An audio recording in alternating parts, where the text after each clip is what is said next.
I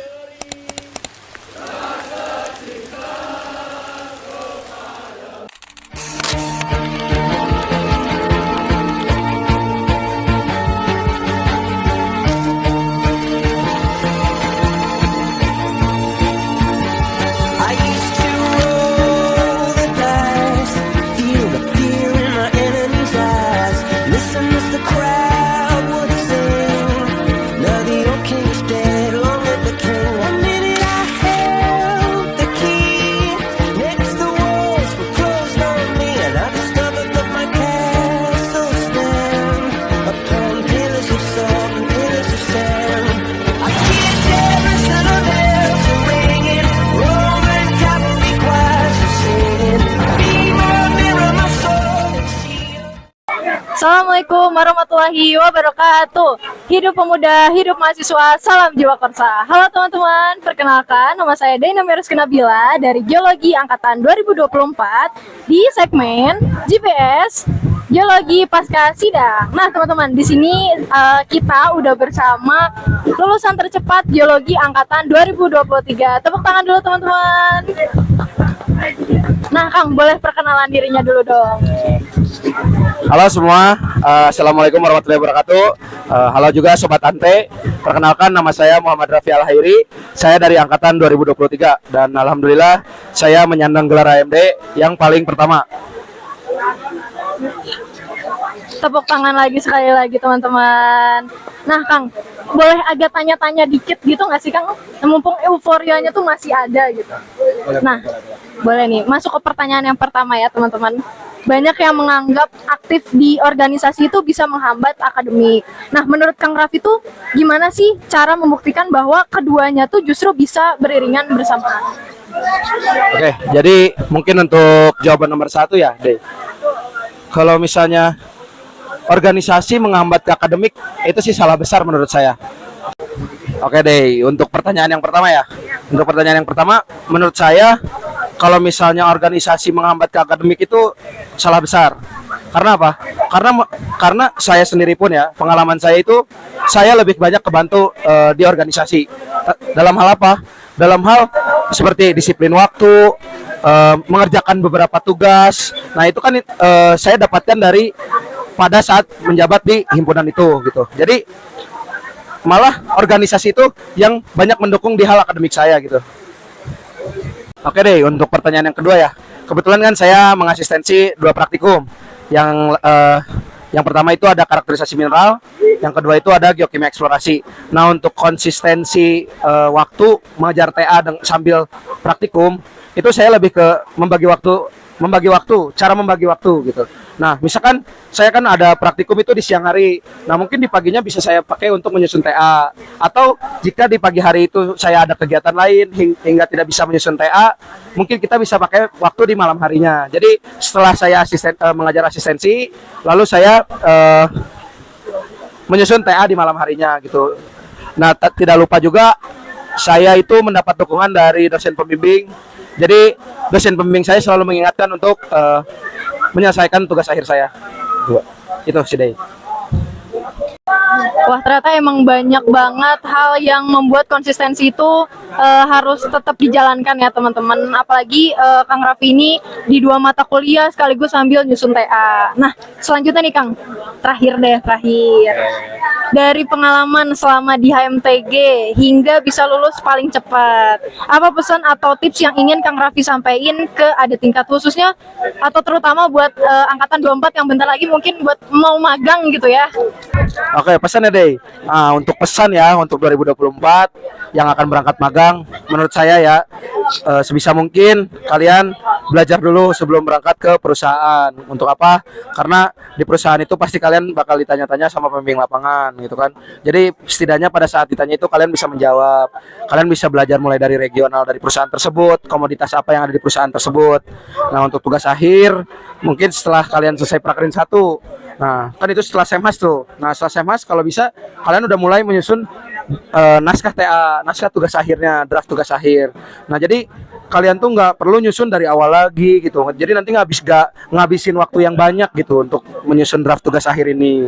Nah, selanjutnya untuk pesan untuk angkatan 2025 mungkin belajar aja yang rajin, lawan rasa malas.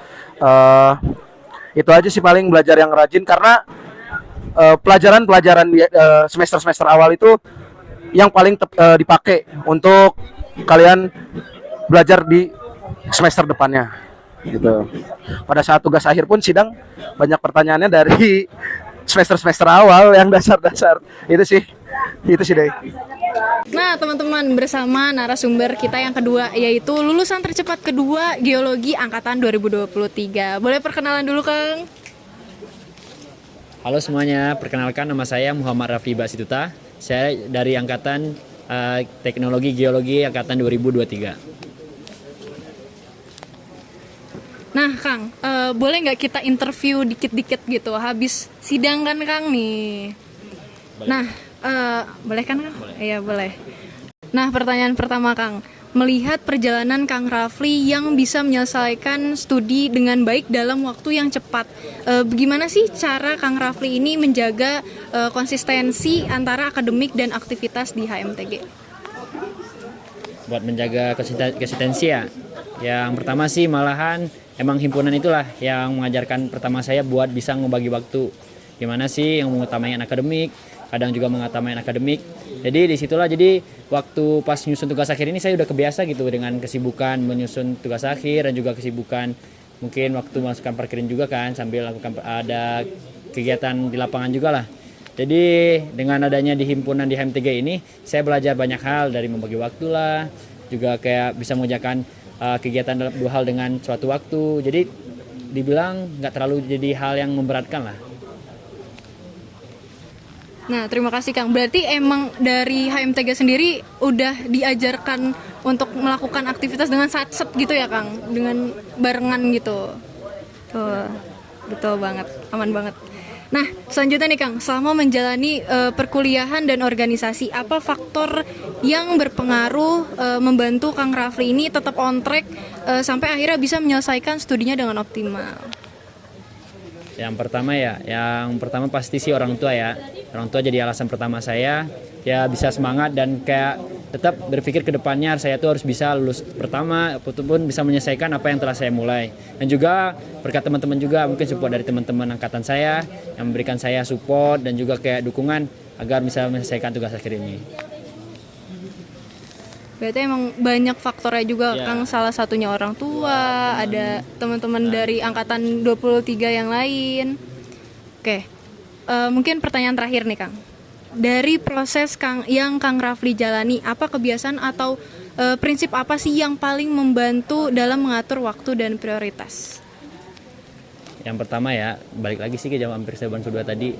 Pertama itu bisa membagi waktu. Kalau saya sih biasanya itu setiap hari itu saya usahakan bisa menyicil laporan prakrin itu ataupun laporan tugas akhir. Walaupun cuma sedikit, tetapi setidaknya setiap hari itu ada progres lah sedikit, walaupun sedikit. Jadi setiap hari itu ada kemajuan sehingga jadi waktu adanya nanti misalnya bimbingan, misalnya ada deadline buat laporan, kita udah nggak tergesa-gesa karena kita udah punya progres setiap harinya.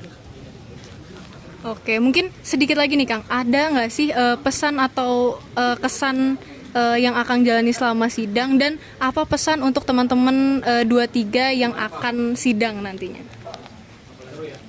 Pesan-pesan sama sidang sih emang tegang sih. Wah, kalau sidang tuh emang beda hawanya. Tapi emang sih banyak juga sih pelajaran yang kembali diulang-ulang sama dosen-dosen penguji juga. Jadi kayak melatih juga lah diri kita buat bisa tampil juga kayak di depan orang-orang hebat lah. Jadi kita bisa tampil dengan baik. Dan juga buat kesan-pesan buat angkatan 24, semangat magangnya, kita main, mentalnya dijaga, dan juga jangan lupa nanti pas magang kulik ilmu sebanyak-banyaknya. Ambil ilmu di lapangan, ilmu yang gak kalian dapat di kampus, kalian ambillah di tempat kalian magang. Jadi buat 25, tetap fokus, belajar terus aja. Jangan pernah bosan, nikmatin proses kalian, dan kalian bakal berada juga pada titik yang sama, saya juga, dan pada angkatan kayak seperti angkatan 24 juga. Pesan buat angkatan 23, jangan pernah menunda-nunda lah. Ayo kita selesaikan bareng-bareng. Kita masuk 43 orang, kita selesai juga dengan 43 orang. Amin. Terima kasih banyak ya, Kang, atas pesan kesannya, dan juga terima kasih juga udah mau diinterview kita pada malam hari ini. Ya, terima kasih, ya. Kang. Oke, terima kasih. Udah yang mana ya? Nah teman-teman, akhirnya beres juga interview kita hari ini di segmen GPS Biologi Pasca Sidang. Ditunggu video kita selanjutnya. Dadah!